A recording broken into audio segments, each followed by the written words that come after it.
Vice chancellor നിയമനത്തിനായി search കമ്മിറ്റിയിലേക്ക് പ്രതിനിധിയെ നൽകേണ്ടെന്ന് സാങ്കേതിക സർവകലാശാല. KTU ബോർഡ് ഓഫ് ഗവേണൻസിന്റെ ആണ് തീരുമാനം. പ്രതിനിധിയെ ആവശ്യപ്പെടാൻ ചാൻസലർക്ക് അവകാശമില്ല എന്നാണ് UGC നിയമമെന്ന് ബോർഡ് ഓഫ് ഗവേണൻസ് വ്യക്തമാക്കി. ആദിൽ പാലോടുണ്ട്. അതിൽ എന്തൊക്കെയാണ് വിശദാംശങ്ങൾ?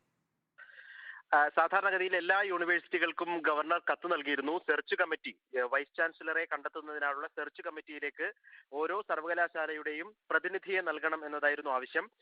സാങ്കേതിക സർവകലാശാലയെ സംബന്ധിച്ചിടത്തോളം സെനറ്റ് അല്ല, പകരം ബോർഡ് ഓഫ് ഗവേണേഴ്സ് ആണ്. ഇന്ന് അതിന്റെ യോഗം ചേർന്നിരുന്നു. ആ യോഗത്തിലാണ് കൃത്യമായ തീരുമാനമെടുത്തിരിക്കുന്നത്.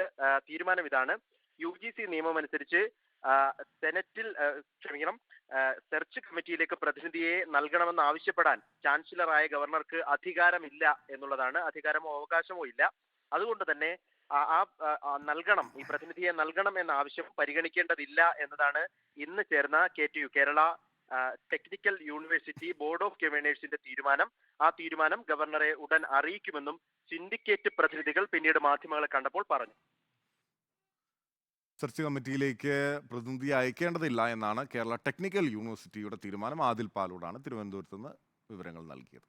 തൃശൂർ മിനർവ അക്കാദമിക്കെതിരെ കൂട്ടപ്പരാതിയുമായി വിദ്യാർത്ഥികൾ. 500-ലേറെ വിദ്യാർത്ഥികളാണ് ഈസ്റ്റ് പോലീസ് സ്റ്റേഷനിൽ പരാതി നൽകിയത്. വ്യാജ സർട്ടിഫിക്കറ്റ് നൽകി സ്ഥാപനം വഞ്ചിച്ചെന്ന് വിദ്യാർത്ഥികൾ ആരോപിച്ചു. വിദ്യാർത്ഥികളുടെ പരാതിയിൽ മിനർവ അക്കാദമിക്കെതിരെ കേസെടുക്കുമെന്ന് ഈസ്റ്റ് പോലീസ് അറിയിച്ചു.